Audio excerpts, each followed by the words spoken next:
They saw the uniform, but not the man wearing it.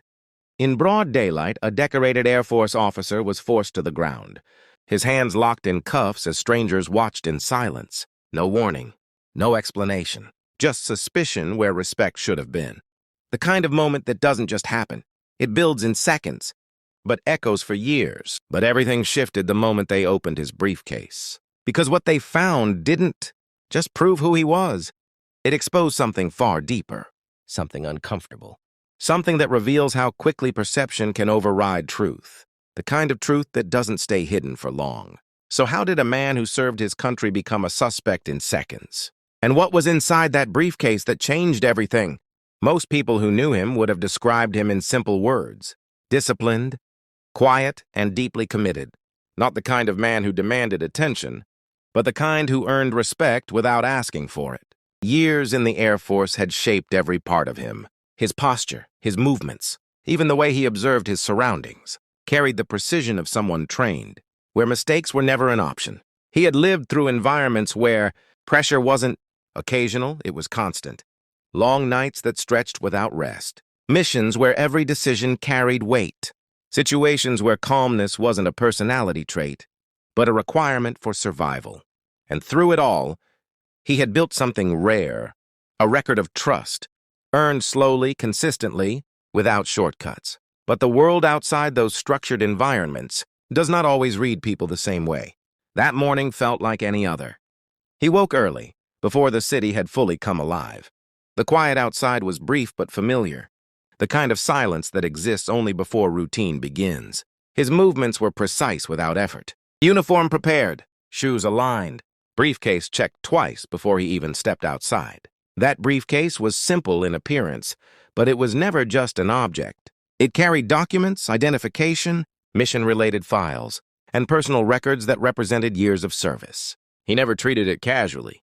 It stayed close to him because what it held mattered, not just professionally, but personally. As he stepped into the street, he blended into the early morning flow of people beginning their day. To most eyes, he looked like any other professional, a man heading to work, a man with purpose. Nothing unusual, nothing threatening, nothing that should have drawn attention. But attention is not always rational.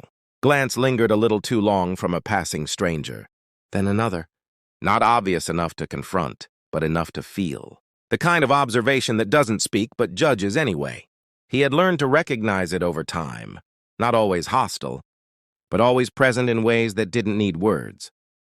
He kept walking. He looked back down at the page. His heart was racing, but his mind was clear. If this was the test they wanted, then this was the test he would take. One question at a time, he began to write. At first, slowly, carefully, breaking down each problem, pulling from everything he had learned, and everything he had taught himself. Beyond the classroom, minutes passed and something shifted. The confusion started to fade. Patterns began to form. Answers started making sense. And then, his pen stopped shaking. Across the room, a few students began to notice. The same student who had smirked earlier glanced over again, this time longer. The teacher's eyes lifted from her desk, watching him now with a different expression. Not doubt, concern, because he wasn't stuck. He was solving it. The tension in the room began to change. What started as quiet confidence from everyone else slowly turned into uncertainty. Chairs creaked.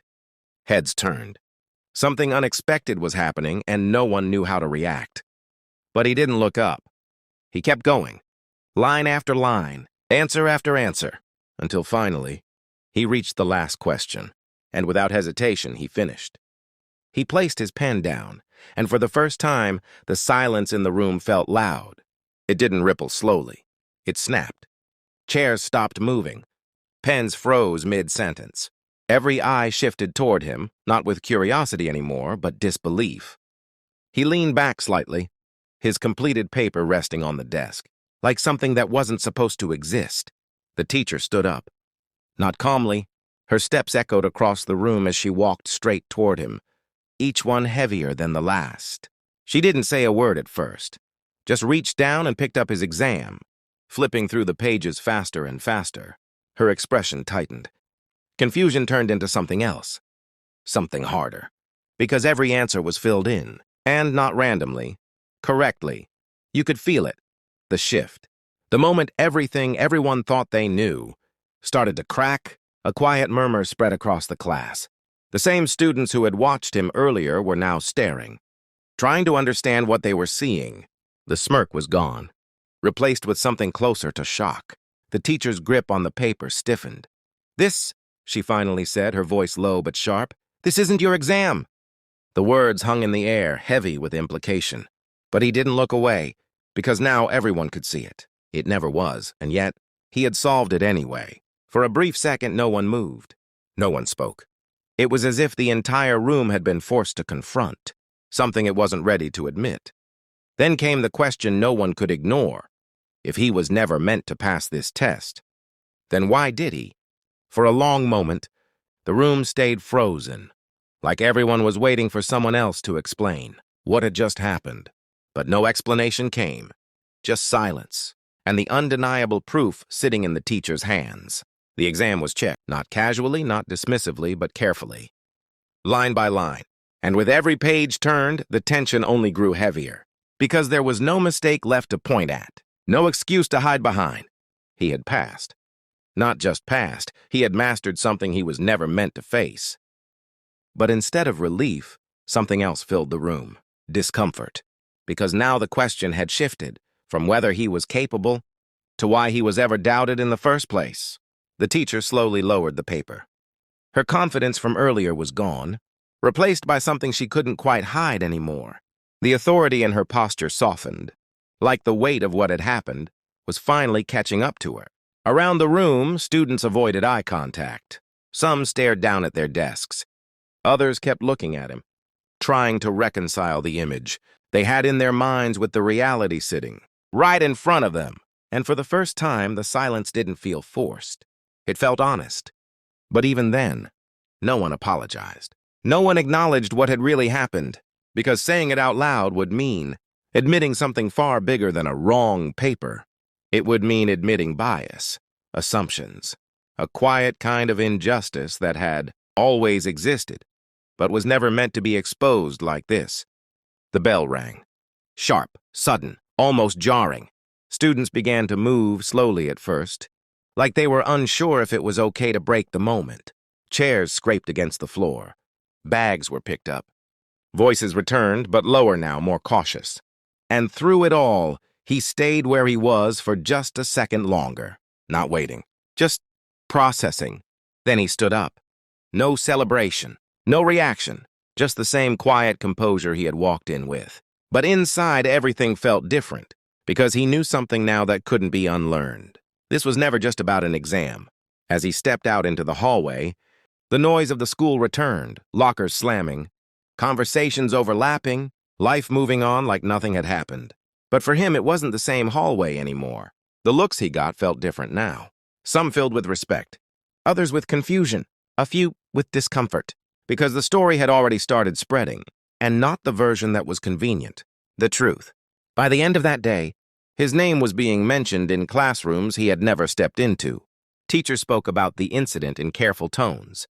Students debated what had really happened. Some defended him. Others tried to downplay it, but no one could erase it. And for him, the attention didn't feel like victory. It felt like exposure, because deep down he knew the truth. He should have never had to prove himself like that. He should have been given the same chance as everyone else. Nothing more, nothing less.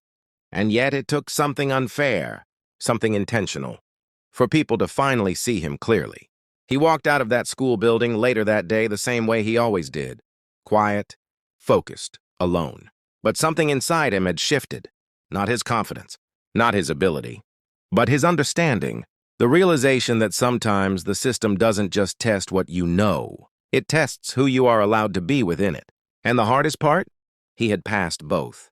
But not everyone gets that chance. Not everyone gets to turn doubt into proof, or injustice into a moment that forces the truth into the light.